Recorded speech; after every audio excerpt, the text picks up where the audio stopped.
it was a great win for him and wasn't a great night for me. So, yeah, I mean, I wanted so bad to win that last one, but yeah, I had a lot on my mind. I was going through a lot. I wasn't trying to use that as an excuse, but um, with everything being said, that camp really was helpful for me for dealing with things. The fight itself wasn't the greatest, um, but I should have been able to go in there and still make things happen. But it is what it is. That's the sport sometimes, right? So Mm-hmm. when you talk about the difficulties, was it stuff outside of the cage or stuff with like your career, your body that you were dealing with? Yeah, just personal stuff. Um, yeah, it was probably one of the difficult things I had to deal with. So. So at this point, I mean, 17 years into the game or so, I mean, how do you move past that? Like, do you like when you have a frustrating night like that? Do you start thinking like, why the hell am I still doing this? Or does it get you like, oh, we're going back in there and we're fixing this? Yeah, I mean, you have all those questions, especially at this age, because it's just funny. Now everybody that I run into, um, fans don't realize how much they can like say things, and so the number one thing I get is, are you still fighting or didn't you retire? Like that's what everyone says to me, and so I'm like, no, no, I fight next week, so having to answer questions like that's a little annoying, but that it comes with it. That's where I'm at. That's what people think of me at this point. So you just kind of have to say, okay, that's what it is what it is. Yeah. Obviously, you are a true veteran of the game. Like, I wonder, like, when people say things like, "Man, I've been watching you since, WEC, so and so." Do you start thinking like, "Well, that's a compliment, but I think you're also calling me old as well." Yeah, but it's okay because I'm still doing it, and I think the longevity, really shows your professionalism, because you, man, I can't tell you how many people have been like the next big thing, and like I've been here, and then this person is the next big thing, and they come and they have these big fights, and then they're retired, and people don't even remember them anymore, and I'm still here. And like to me that's impressive. Try being top 10, top 15 for over a decade. Try being try doing that. It's difficult, especially when life hits you. Like you're not the same person when you started. So over the years, you have to keep evolving. And I think if I wasn't doing that my entire career, trying to get better, being honest with myself, not having yes men around me, people telling me how great I am all the time, and trying to keep the people that were honest with me around. If I wasn't doing those things, I wouldn't still be here, and I wouldn't be able to be making the money I'm making or have the things that I have and be able to take care of my family the way I am. So yeah, I'm grateful for that. It's such a mentally taxing game, right? I mean, more than I think people realize. So, like, is it still enjoyable? I mean, do you love it, or is it more just like, well, it's an awfully nice paycheck, so I got to do what I got to do to feed the kids? No, it kind of comes in different ways. It depends, where you're at. Coming off of, after a loss like that, it really is like, oh, this sucks. Why am I still doing this? But then, you got to remember the good times and the possibilities, and that, hey, you know what? Everybody goes through this, and you it's important to learn how to lose and be able to learn from it and not be bitter. There's been many times where I lost and was bitter, and I think you gotta learn to get over that and learn from everything and say, okay, how could I be better as a fighter, as a human? Yeah. I was kind of surprised to see you on this card, like fighting around the holidays, being a family guy. Was that a tough decision to make, like whether it was worth it to be in a fight camp around the holidays and that sort of thing? Um, I was supposed to fight in October. That was the time frame we were looking for. Then there was no matchups that were happening, and the Elkins possibility was there, but I think he had just fought, so they told me it was going to be December, and I wasn't really thrilled about it. Initially, because I had agreed to do some military thing, and I was going to get to go to some cool places I was excited about, and so I had to cancel that and agreed to do this fight. But I'm not always worried about fighting too close to the holidays, as long as I fight before Christmas, and and then I get to spend the holidays, with some money in the account, and I get to eat the good food. I'm much more willing to give up Thanksgiving food for Christmas food. I don't know, that may be an unpopular opinion, but yeah, hot opinion there. The fight with Elkins, is this one that excites you? I mean, obviously these young up and comers, it's great, right? But I mean, you've seen Elkins' body of work, right? I gotta think there's probably something inside you that's like, this is gonna be fun. yeah, I mean, I think we've come close to fighting for a while. We've asked for it for a long time, and yeah, it just never really happened. I don't think Sean ever wanted this fight really to happen either. Just like a clash of styles. I think they know my style. They want me in exciting fights, and but yeah, I think it's a great matchup, especially at this point in my career, his career. I think his striking has gotten a lot better, and I feel like my wrestling has gotten better. And yeah, I'm excited about it. And yeah, like you said, after fighting a couple of youngsters just trying to take, make a name off of me, it's nice to get somebody gritty, veteran that's like still here. We're still doing it. Let's get it. Yeah. Do you have to go in there with a certain mindset? Because as you said, I mean, I think you're going to be the better striker, of course, but the dude just doesn't go away, right? I mean, is there something that you have to keep within yourself to maybe not overexert yourself, maybe not get frustrated? Is that like a special mindset for a guy like that? Yeah, I think that's why he's gotten a lot of wins. Is people jump the gun. I think that I've said it to my camp, or to everyone in my camp the whole time. Like, I need to stay composed. Remind me. I'm gonna hurt him. That's inevitable. The finish is gonna take, being patient, and being that veteran. Just chip away at him. I think the only thing I'd really be disappointed is if I don't make him bleed early on, because I'll feel like I failed if I don't touch him up and at least make him panic. So yeah, that's one thing I like to do, but being patient is definitely what I feel like I need to do. I kind of feel like he'd be disappointed if he doesn't bleed too, Yeah, it's like I think he needs it, I want it, so yeah, let's make that happen. Nice. Have you, a win here obviously would be key for you. Have you mapped out where the rest of your career is? I mean, have you thought about what you still want to accomplish, how long you want to do it, or is it more just kind of play it as it goes? Yeah, right now it's just fight by fight, honestly. I'm going to have to redo my deal here soon. And yeah, it's stressful for my wife, even though she gets to watch all the fights all the time. It's different when it's somebody you love. But yeah, I wanted my kids to be able to remember me fighting, and that's been important for me. I want them to have memories. I didn't want them to hear stories about me and not have remembered those. So it's been important for me, and they're actually going to be at the fights. So I'm excited about that, and yeah, so I want to just keep making memories, keep trying to be the best version of myself, and I definitely know I'm not going to be fighting forever.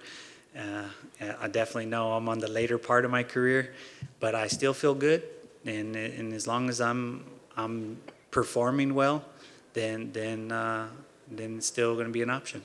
That's awesome. And last thing for me, I guess, especially knowing that your kids are going to be there, does that mean you're coming out to the SpongeBob Rap again, or I'm assuming that was a nod to the kids, right? Yeah. So they actually get hyped off of that song. So they asked me if I wanted to change it, and I almost did, but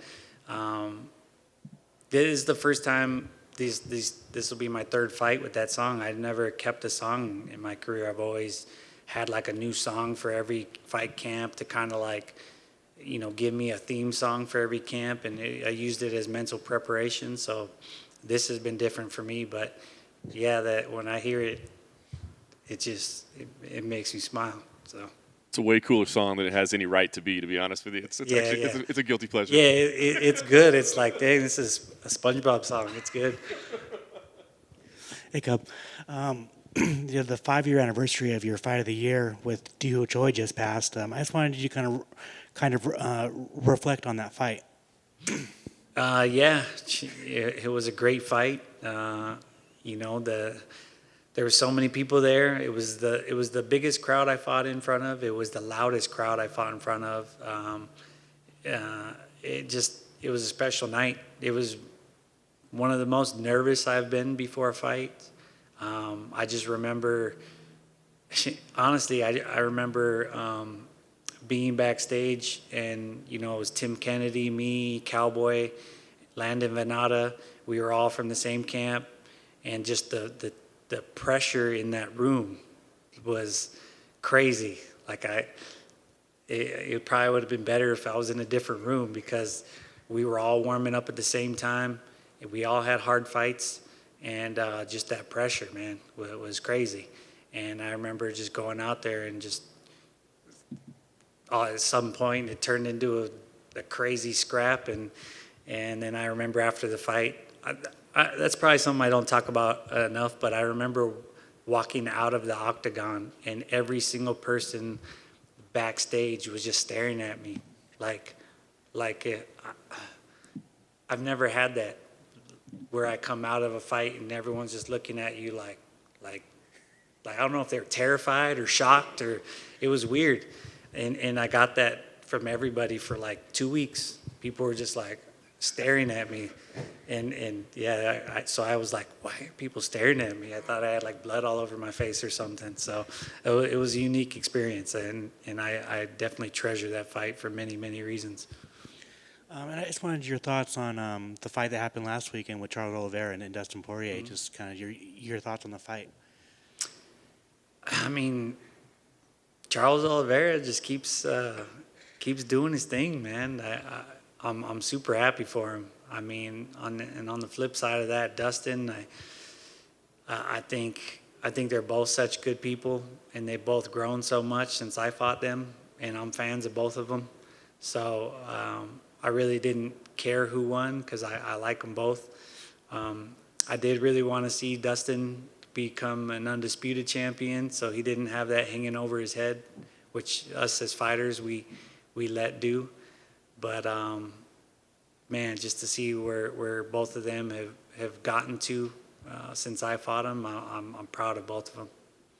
And another former opponent of yours, Jose Aldo, just got a win, and he just keeps getting better. Yeah. What are your thoughts on him? He makes me proud too. I'm like, man, what a trooper. I mean, and that guy's still getting into wars. It's like man, just seeing him drop down to 135 and kind of spark some new life into his career. Yeah, and I'm really happy for him. It was inspiring. I was sitting there watching it at home with my wife and kids, and go, man, look at this guy. He's just still doing it and looking great. And yeah, it's like, all right, I could be doing this for a while. So, yeah, I like seeing, and then like even seeing Clay Guida win the other night made me so happy. So yeah, all the gritty veterans, we got our own little special club. And then finally, a couple of your guys, Rafael Garcia and Chris McCate, got wins in the last couple of weeks. Just wanted your thoughts on them, and just where you see them going. Well, yeah, I'm glad you asked about my guys, because I run a management company now, Bloodline, and I've been doing that since my manager passed, and we went through a rough patch, and literally all of us, everyone on our roster lost after that, and so it's kind of like a little hard. It was a hard little section, and since then everyone's won. So we had our little growing pains, and now it's my turn. I got to see Rafa win, which made me happy.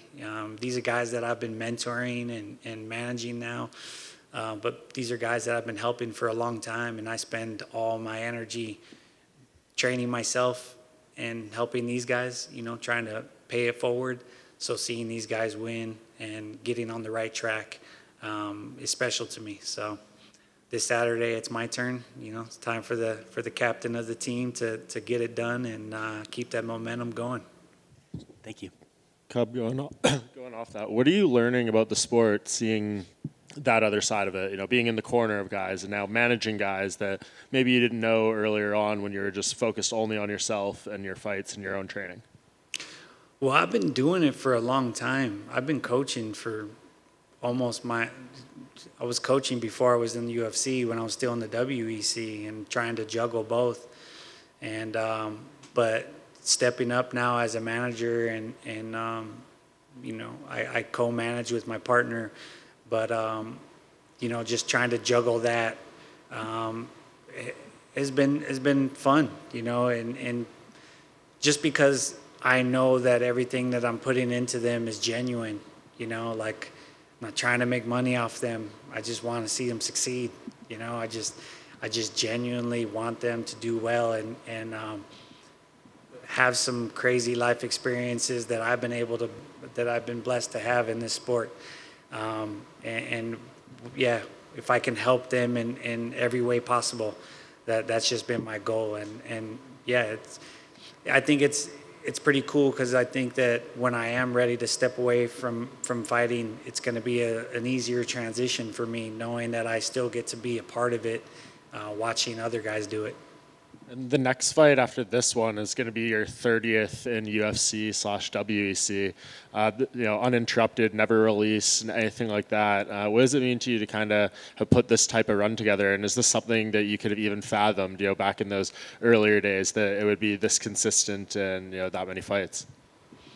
Yeah, it's crazy. I have different thoughts on it. Sometimes I'm like, man, am I silly to be doing it this long?